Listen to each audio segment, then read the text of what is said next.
어떻게 하면 공부를 해서 효과를 빨리 보는가? 초등학교부터 대학까지 우리가 갖고 있는 지식을 모듈화하지 않으면 풀어져 버려요. 뜨개질로 만든 그 세타 같은 옷이 있잖아요. 한 올만 풀어지면 다 풀어져 버리잖아요. 지식이 그런 식으로 풀어져 버린 거예요. 마지막에 그 매듭을 만들어줘야 되잖아요. 매듭은 하나의 세트가 되잖아요. 그걸 모듈화를 해요. 모듈화를 하고 나면 지식을 높게 쌓을 수가 있어요. 흙으로 집을 짓는 게 있잖아요. 그거는 사각형이 아니잖아요. 이렇게 동굴처럼 이렇게 지으면 되잖아요. 그건 1층짜리입니다. 그걸 갖고 10층을 살 수 있나? 100층 빌딩을 만들 수 있나? No. 지식의 100층 빌딩을 살려면 반드시 기본 블럭이, 벽돌 블럭이 크게 가닥돼야 돼요. 그걸 모듈화라고 그래요. 그래서 모듈화를 해야만이 지식이 고도화가 됩니다. 공부라는 것에 대한 정의, 데피니션이 사람마다 조금 다르겠죠. 예, 학창시절에 대학 이럴 때까지는 우리가 시험을 잘 친다든지 일인자 공부죠. 근데 직장인이 되면 또 공부의 종류가 달라지죠. 그 다음에 정년퇴임하고 나서 60, 70 넘어갔을 때 학습, 공부는 뭔가. 이게 연령대에 따라, 직업군에 따라서 공부란 무엇인가는 그렇게 간단한 질문이 아닙니다. 어떤 측면에서는. 제가 말씀드리고 싶은 거는 가장 공통 부분이 많은 어떻게 하면 공부를 해서 효과를 빨리 보는가. 그럼 어떻게 하면 좀 더 좋은 선택, 판단을 할 수 있고 뭐 흔히 이야기하면 좀 더 총명한 사람이 될 수 있는가. 그걸 제가 그동안 관심 있게 봐왔던 브레인 사이언스, 그 다음에 물리학, 그 다음에 지구과학, 그 다음에 뭐 인지과학. 요즘 같으면 이제 AI가 이렇게 핫 이슈잖아요. 이런 모든 것들을 통습해서 우리는 적절히 잘 대처해 나가야죠. 수용할 것 수용하고 또 우리 본래 갖고 있던 능력을 또 더 발전시키고 이런 아주 복합적이고 다층적인 상황 속에 있습니다. 우리가 이렇게 만나고 있는 사회 문화적 이런 상황들은 복합적이고 다층적이죠. 복합적이고 다층적인 상황 속에서 공부란 무엇인가 이런 이야기들입니다. 지금 요 화면에 보면 제가 대학 졸업하고 지금까지 얼추 한 40년 뭐 적어도 한 30년 정도 여러 분야를 공부를 하면서 서서히 이렇게 윤곽이 드러나는 세계를 읽는 인간과 자연을 보는 독법이라 할까. 학습법의 가장 큰 프레임은 세 가지입니다. 요 나와 있듯이 대칭화, 모듈화, 순서화. 요 세 가지가 순서가 있는 겁니다. 먼저 프레임은 제가 구체적으로 뭐 여러 군데서 강조를 하고 있는데 저한테 명확해진 거는 거의 한 15년 이상 됐어요. 그리고 지금은 점점 최근 5년 사이는 명확하다 뿐만 아니라 굉장히 구체적이고 작동을 해요. 작동을 한다는 말은 뭐냐면 효과를 본다는 말이죠. 그럼 자, 여기서 대칭화, 모듈화, 순서화의 화란 말은 뭐냐면 그렇게 만들으라는 말입니다. 자, 대칭화는 내가 이제 자연을 보잖아요. 자연을 볼 때 바위나 나무잎이나 구름이나 대칭이 안 돼 있죠. 형태가 랜덤하죠. 그럼 랜덤한 형태는 우리가 브레인이 처리할 때 정보가 많이 들어가요. 그래서 자연을 이해할 때 특히 이제 제가 이걸 언제 거의 깨닫다시피 했느냐 하면 그 브레인을 공부하려면 세포생물학을 해야 되잖아요. 그래서 한 얼추 20년 전에 브레인 공부 처음 시작할 때 그 생리학, 그 다음에 신경해부학 이런 책들을 이렇게 보면서 공부를 할 때 자연에서 가장 곡선이 많은 게 우리 브레인이잖아요. 세포. 또 세포를 보면 거의 뭐 이렇게 고구마나 감자처럼 이렇게 돼 있잖아요. 한마디로 말하면 일정한 형태가 없다는 겁니다. 그렇죠. 그러니까 모든 생물학도가 세포를 그리려고 생각을 하지 않죠. 왜냐하면 세포가 간세포, 신경세포, 근육세포 형태가 다 다른데 그걸 어떻게 그려요? 그래서 안 그리죠. 안 그리다 보니까 모듈화가 되지 않는 거예요. 모듈화가 된다는 말은 뭐냐면 100층 빌딩, 그 다음에 스카탑, 그 다음에 앙코르와트. 자, 앙코르와트나 스카탑을 생각하면 머릿속에 떠오르죠. 블락들이 있다는 말이죠. 네고블락처럼. 정확하게 네고블락이라는 개념을 저 굉장히 좋아하는데, 네고블락 같은 어떤 특정한 형태, 그런 피스를 만들어야 된다는 거예요. 무엇에 대해서? 각각의 지식에 대해서 그런 기본 유니트 형태로 만들어야 된다는 거예요. 그게 이제 첫 번째 대칭이에요. 그래서 가장 우리가 갖고 있는 도형 중에 가장 단순하면서 가장 파워풀한 도형이 뭐냐면 저는 정사각형으로 봐요. 예, 사각형. 삼각형은 그렇게 안 권하는 이유가 뭐냐면 삼각형은 예리한 각이 있잖아요. 뾰족하잖아요. 그럼 우리가 심리적으로 조금 거부를 하게 돼요. 가장 단순하긴 한데 변이 세계니까요. 그래서 제가 채택했던 거는 사각형. 예, 그래서 세포도 사각형으로 그리자. 이게 세포 공부를 하고 20년 후에 깨달은 겁니다. Why not? 왜 세포를 사각형으로 안 그렸던가? 우리는 자연을 배울 때 자연을 그대로 따라가야 된다 생각했던 거예요.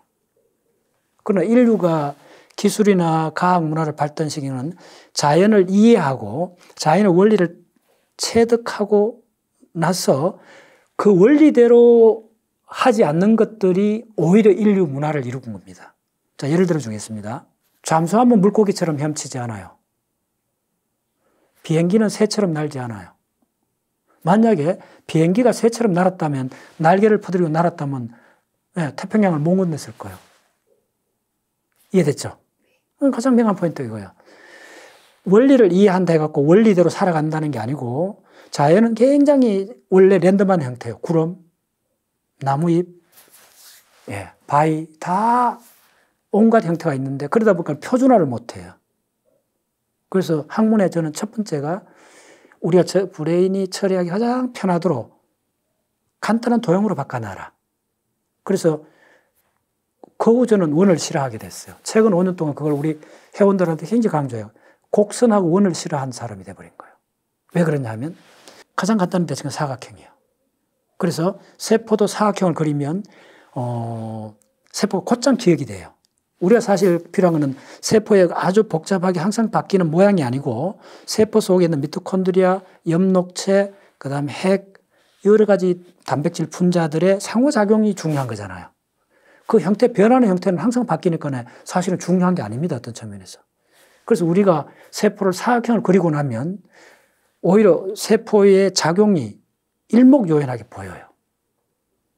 그걸 제가 대칭하라 그래요. 간단히 이야기하면 사각형으로 바꿔놔라는 거예요. 가급적 곡선을 피하라는 거예요. 근데 자연은 온통 곡선으로 가득 차 있다는 거예요. 그렇다면 우리가 기억에 남지 않는다는 거예요. 자, 두 번째는 모듈화란 말은 무슨 말이냐면 한 보자기를 사라는 겁니다. 그러니까 어떤 주기율표, 구구단 이런 건 다 모듈화가 돼 있죠. 주기율표 같은 건 테이블로 탁 돼 있잖아요. 그 다음에 구구단, 1단부터 9단까지 쫙 돼 있잖아요.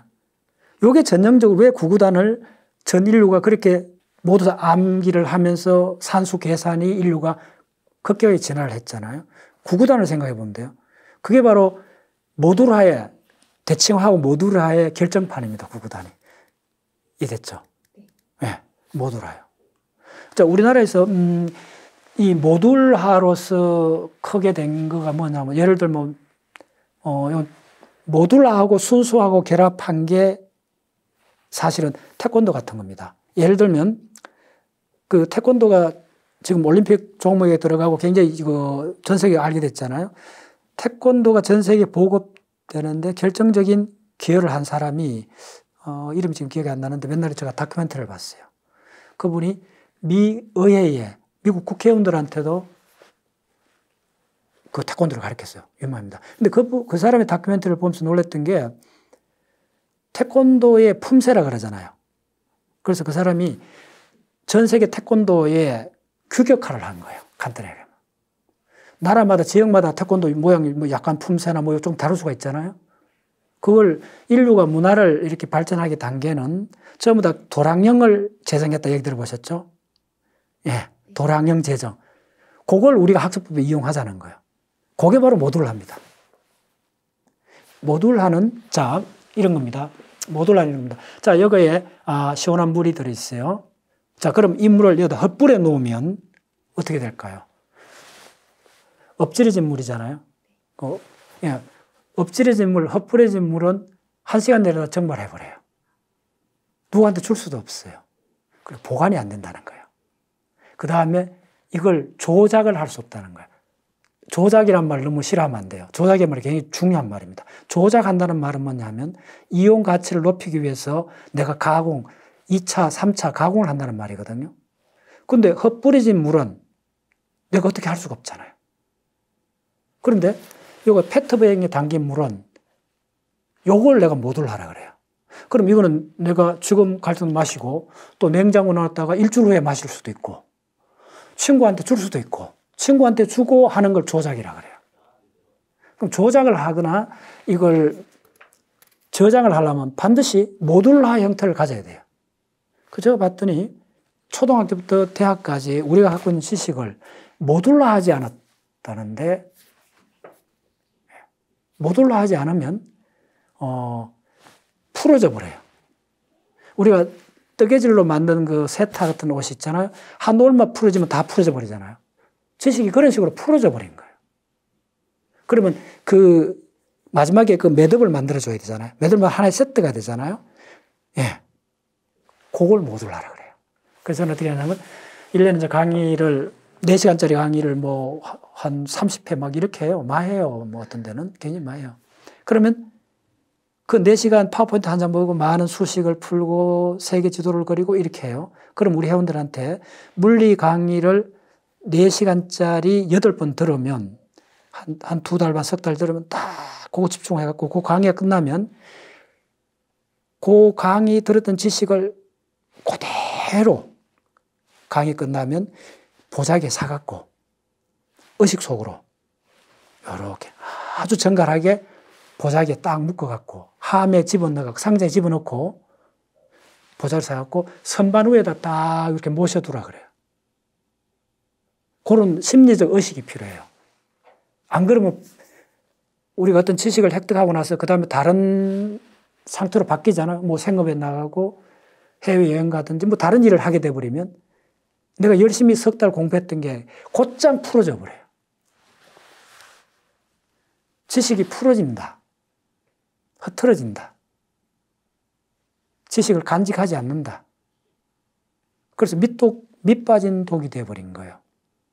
그래서 매스미디어나 온갖 것이 다른 이야기를 해서 최근 10년 사이에 구글이나 그 인터넷에 유포되고 있는 인류의 전체 지식량이 아마 5배, 10배쯤 늘었을 거 아닙니까? 최소한 2배는 더 늘었다고 인정할 수 있죠. 그런데 우리 인류가 개개인이 갖고 있는 지식이 2배 늘었나요? 아니죠. 확실하게 아니다고 이야기할 수 있죠. 왜 그랬을까요? 지식은 넘쳐나는데, 예, 내가 갖고 있는 지식을 담고 있는 항아리가 밑이 빠져 있는 거예요. 그래서 항아리를 준비하고 중요한 지식을 담은 그 항아리, 하나의 세트를 내가 모듈하라 그래요. 그래서 모듈하는 지식을 단순히 저장하는 용도가 아니고, 저장도 하지만은 시간을 초월해서, 장소를 초월해서 언제든지 인출할 수 있다는 거예요. 그리고 그 지식을 내가 저장을 하기 때문에 내 브레인 속에 있잖아요. 내 지식이 내 브레인 속에 있으면 나를 작동시키겠죠. 길을 가다가 돌을 봐도 저게 현무암인지 안산암인지, 예, 뭐, 쿼어쩐지 순간적으로 내가 공부했던, 그렇죠. 지식의 총체하고 곧장 인출해서 만나게 되는 겁니다. 예, 그게 모듈화입니다. 자, 세 번째, 순수화는 뭐냐 하면, 특히 순수화가 파워풀하게 그 작동하는 분야가 어디냐 하면 역사학입니다. 세계사 같은 거. 세계사는 어떤 나라에서 어떤 민족이 어떻게 살았는가, 그리고 다른 국가하고 어떻게 인터랙션 했는가, 전쟁을 했는가, 뭐 대략 이런 이야기들이잖아요. 그러면 어느 장소에서 언젠가 세종대왕이, 그 다음에 뭐 김유신 장군이 언제 무엇을 했다는 그런 이야기들이잖아요. 간단히 이야기하면. 그러면 그 사람들 시간 순서 나열을 해보라는 거예요. 예를 들면 조선시대 왕을 20명을 딱 나열을 한다면 왕과 왕 사이의 시대 구분이 다 기억이 되고, 그 다음에 그 왕의 그 후손 관계를 어느 정도 파악하면 권력 구조가 보이고 그 다음에 그 신하들의 여러 가지 상호관계들이 다 보이게 되는 거예요. 그래서 결론은 무슨 말이냐면 인문학하고 역사학에서 가장 파워풀한 학습법은 순서로 어떠한 역사적 인물이 어떤 행동을 했다고 하잖아요. 그걸 순서로 나열하면 인간의 행동은 함부로 하지 않아요. 반드시 맥락 속에서 전개가 되죠.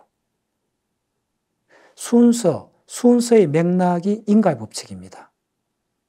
그래서 순서로 어떤 인간의 한 행동을 나열하면 맥락이 보이고 그 맥락 속에 시대상이 녹아들어져 있는 겁니다. 그래서 역사학은 순서와 법칙을 끝까지 밀어붙이면 역사의 인과 구조로 할까? 맥락적 구조가 드러나는 겁니다. 그 역사의 맥락적 구조는 첫 번째 지리적 구조가 드러나요. 우리가 한반도가 어디에 있었는가 지리적 구조가 드러나고 두 번째 예를 들면 생존에 관한 전쟁이나 그 다음에 기아나 식량에 관한 문제 이런 모든 맥락들이 그 역사 속에 인물 속에 다 새겨 스며 들어가 있는 구조로 되어 있어요. 예를 들면 조선시대 철종 때 우리나라 사람 굶어 죽었어요. 그럼 그때 그 다음에 우리 가까운 우리 징조 할머니 쭈마테 올라가도 어떻게 되느냐 하면 호열제라고 경상도 쪽에서는 장티푸스 이런 것들이 유행했어요. 그럼 그 시대별로 딱 나열해 보면 한반도에 콜레라 장티푸스가 언제 들어왔는가도 알게 되고 여기서 가장 중요한 거는 어떤 인물이 살았는 그 인물의 삶의 맥락 속에 그 시대의 지리학적, 문화적, 역사적 모든 것들이 알을 새겨져 있다는 거예요. 그럼 그걸 복원하는 과정은 아주 간단해요, 저한테는.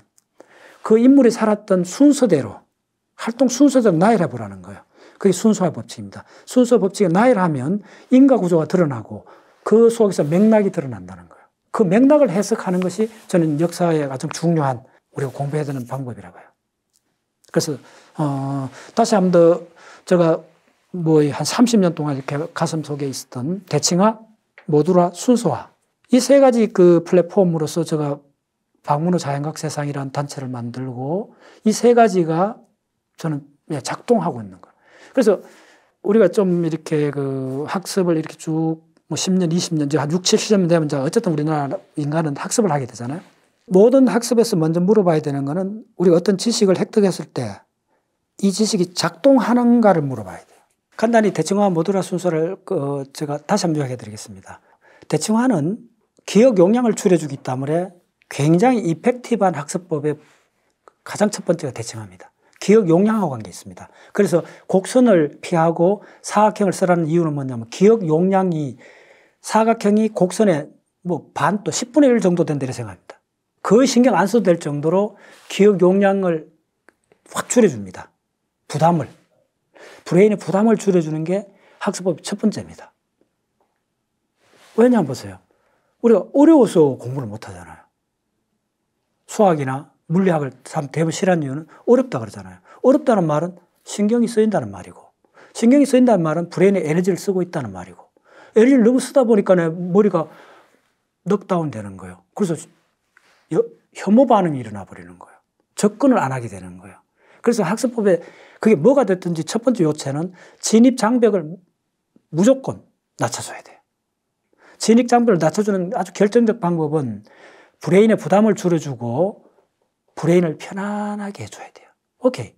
브레인이 편안하다는 걸 우리 브레인은 어떻게 느끼느냐 하면 편안한 거에서 그게 결국은 아름답다로 바뀝니다. 우리가 편안한 사람한테 접근을 하잖아요. 어려워서 주눅 들잖아요. 대부분 그게 엄청납니다. 그게 많습니다. 주눅 드는 게 어렵다는 게 왜 그러냐면 우리 인간은 포유동물이고 포유동물이 4,500종류인데 포유동물의 4,000종 넘는 포유동물의 90%가 피식자입니다. 벌벌 떨면서 도망가는 종들입니다. 우리가 영장류에서 나왔잖아요. 영장류도 전형적으로 과일만 먹고 그냥 이렇게 도망 다니는 종입니다. 아직도 도망을 다녀요. 근데 이제 지금은 문화를 잃고 이렇게 살고 있지만은 우리는 다른 피식자들처럼 무서운 무엇에 대해서는 두렵고 접근을 못 해요. 무서운 사람한테 접근 못 하듯이 물리학에 접근을 안 하는 겁니다. 그래서 그걸 낮춰주는 거는 첫 번째가 뭐냐면 심리적 부담을 완전히 줄여주라는 거예요. 브레인의 부담을 줄여주는 방법은 정보량을 확 줄이라는 거예요. 단순화시키라는 거예요. 그게 모듈라가 작동하는 첫 번째 이유입니다. 그래서 구체적으로 곡선을 피하라. 곡선은 무의식적으로 다 작동합니다.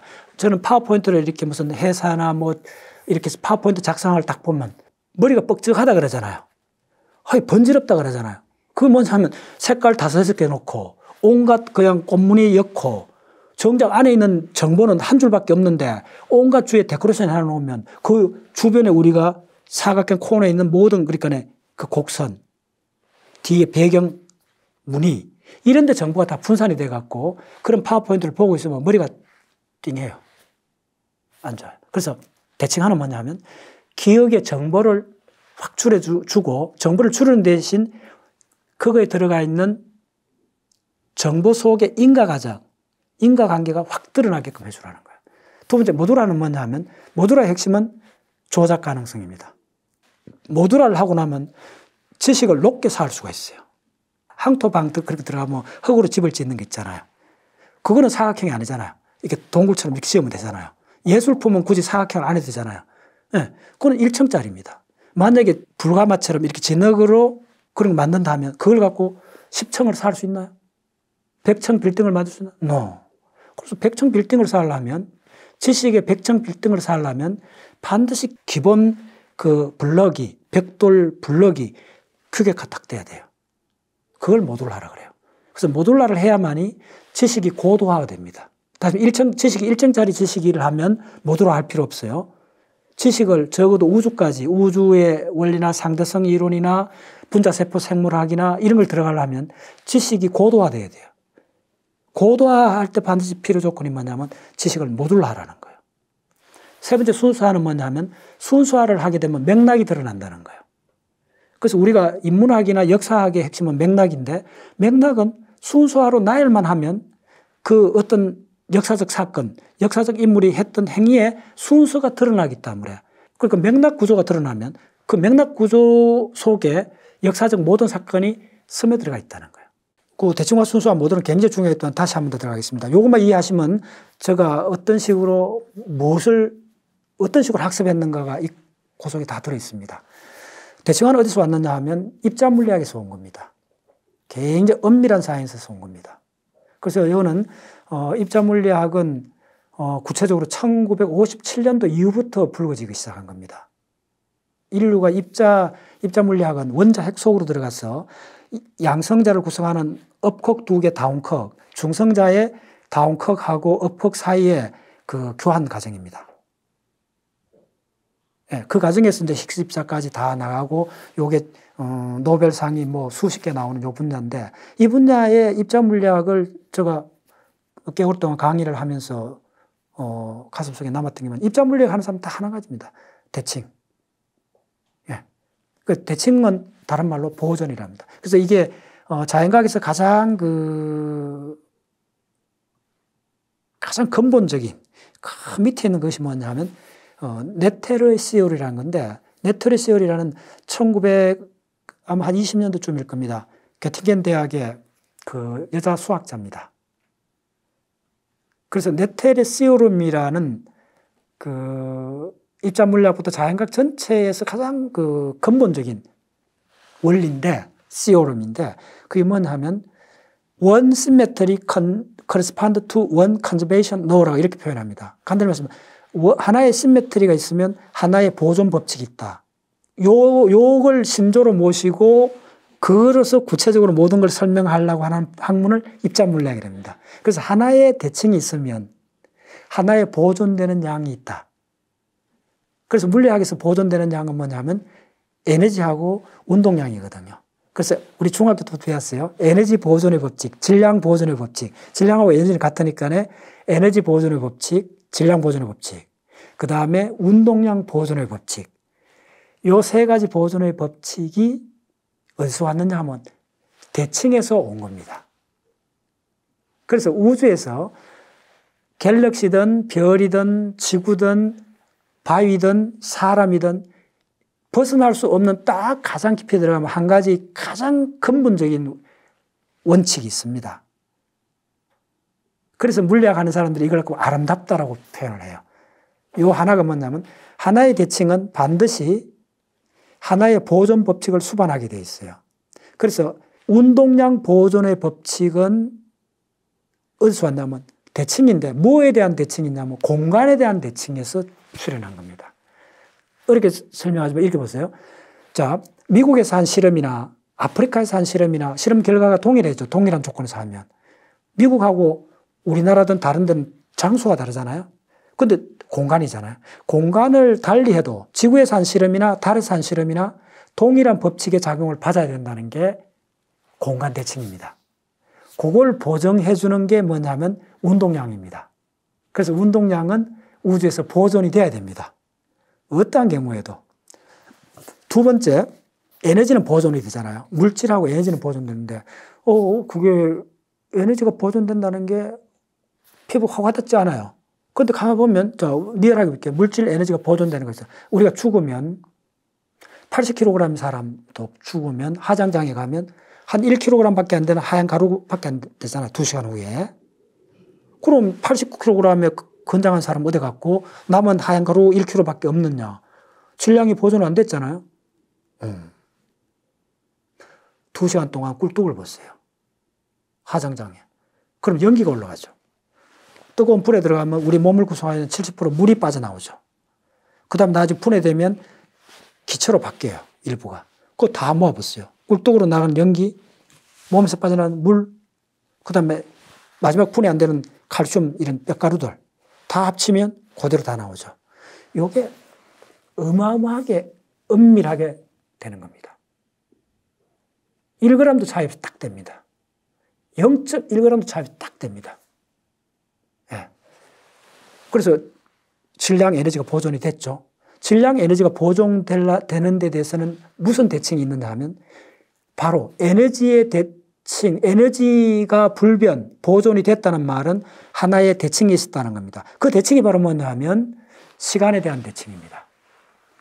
그래서 물리학은 시간과 공간에 대한 학문입니다. 물리학은 시간과 공간에 대한 학문이기도 하지만은 우주는 시간과 공간 속에 있는 거잖아요. 우리 생명도 내가 어느 장소에서 공간이죠. 언제? 시간이죠. 네. 제가 브레인을 이렇게 공부해보면 브레인 저 밑에 이제 동물의 브레인을 이렇게 들어가 보면 가장 에센스가 뭐냐면 핵심이 어떤 플레이스, 장소, 플레이스라면 장소에서 어떠한 운동을 한다. 이걸로 되어 있습니다. 어떠한 장소에서 어떠한 행동, 인간에서는 어떤 행동하는 것이 딱 규정이 되어 있습니다. 그걸 뭐라 그러냐면 문화라 그럽니다. 목욕탕 안에 가서는 우리가 옷을 입고 있지는 않잖아요. 목욕탕에서는 와 홀딱 벗어도 되는데 길거리에서는 못 벗는 거. 그게 문화입니다. 장소가 다르다는 거예요. 상가집에 가서는 농담을 할 수가 없죠. 장소가 다르다는 거예요. 그래서 장소하고 인간의 행동이 아주 본질적으로 링크되어 있는 겁니다. 그래서 우리는 하루에 24시간 동안 장소가 바뀌면서 집에서 식탁 있냐, 침대 있냐, 직장 있냐, 장소가 바뀌면서 우리의 하는 행동이 바뀌질 뿐입니다. 그래서 이 장소, 즉 공간하고 시간은 우주에서부터 우리의 습관까지도 관통하는 하나의 중요한 핵심 맥입니다. 근데 이 장소하고 공간하고 시간은 공간하고 시간에 대해서 바뀌지 않는 무엇이 물리 법칙이 되는 겁니다.